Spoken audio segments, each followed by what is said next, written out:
The Defence Secretary Grant Shapps. Grant, thank you so much indeed for joining us this morning.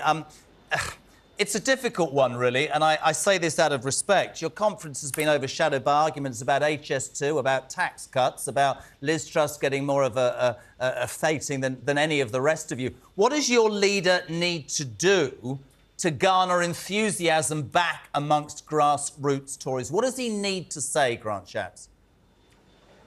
I think he's going to say, and needs to say, what this country needs to do is focus on the long-term, sometimes quite difficult, sometimes not even popular in the short-term decisions that will take us to a brighter future. And I think that's what he's going to stand up and say. You mentioned things like HS2, which have been speculated about all week. I'm sure we're going to be hearing about that. And it's actually quite a good example of a difficult decision where the world has fundamentally changed post-coronavirus. People aren't travelling on that line on the West Coast as they were before.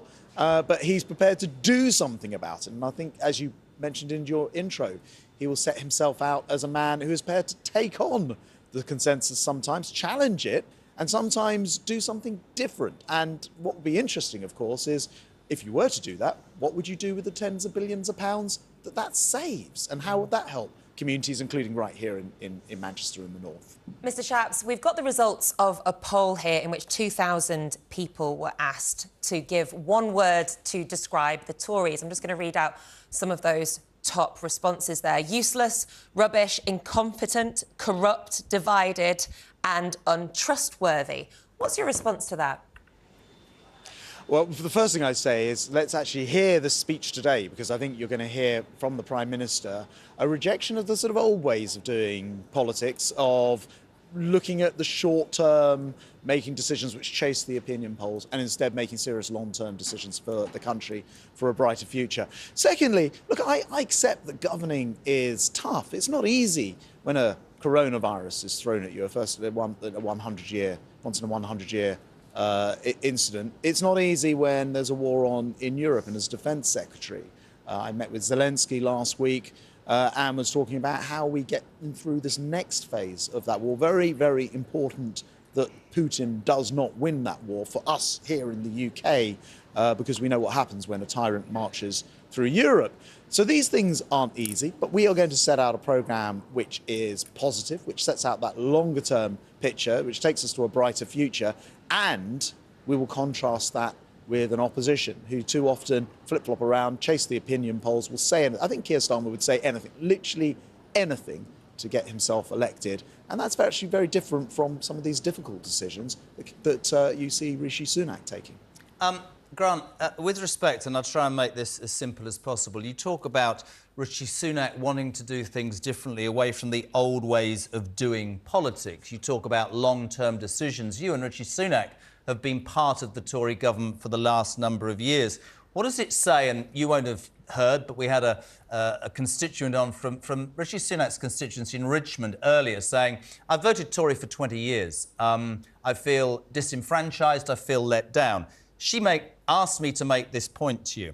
Next year, our interest rates will be at a 20-year high. It will cost us £23 billion to service our national debt. We have the highest tax rates in 70 years. And I can personalise this for you. When I grew up, I was told that the Tory party was about low taxation, controlling public spending, a good police force, a good army, secure borders. It would have to be said, after a number of years in power, that hasn't happened. And that is what the British public want to question your government about. That is a fact.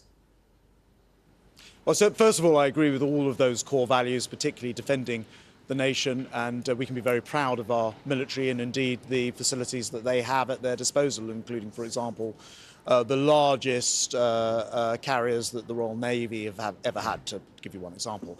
On your specific point, if you could have told me in 2019 that we would be facing a once-in-a-100-year plus pandemic that costs this country way over £400 billion, followed by a war in Europe, which probably costs us another £100 billion, £500 billion of costs, then I think we could have talked about what we might expect to happen to the public finances.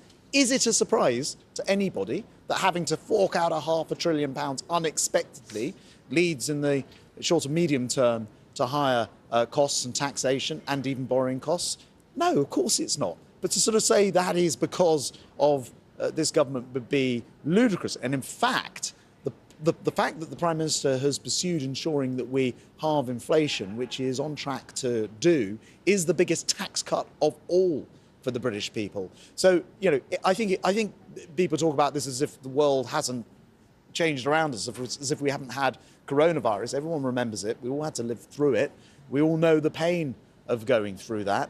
But that this country both developed a vaccine and got people injected before anywhere else in the advanced world, and out of the lockdowns first as well. And we've seen subsequently that the Office for National Statistics have reviewed and upgraded what's happened to our growth, showing that we've grown faster out of it than other countries as a result. So, look, there isn't an instruction manual to run the country through crises like coronavirus or a war in Europe. We do our best. We take the difficult decisions, including now the upshot of that on things like HS2, and we're prepared to face those realities. We won't always get everything right, but we'll certainly work the hardest possible to do that. And I just suggest we have low unemployment.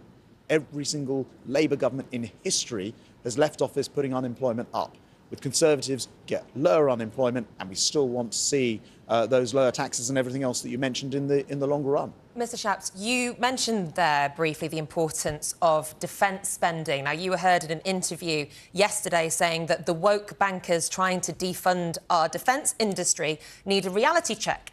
Now, since your party came into power, you've reduced the number of troops that we have by 25,000. Is it not the case that it's your government who have consistently defunded our own defence industry, and it's your government who need a reality check? It's very interesting you mentioned troop numbers. That's obviously one very, very important part of our defence. But it's one part of our defence. The military is made up of, as you know, 3 different services and a number of other elements, including space and cyber and much else. We are spending more today than we have ever spent on defence. Over £50 billion, the biggest defence spender in Europe. And that is why we've been able to, for example, help in many other ways with our friends in Ukraine. I just want to share a story with you, because when I met President Zelensky last Wednesday in Ukraine, in Kyiv, he said to me, I want you to take a message back to the British people, so I'm pleased you'll give me the opportunity. He said, no other country has acted as quickly and has done more to lead the world in providing us the help that we needed. And without you, our future would be much darker. In fact, he actually said, when we write the history, we'll have a blank page at the beginning and we'll ask Great Britain to write the first page of our history after this war. That is how appreciative he is of our military.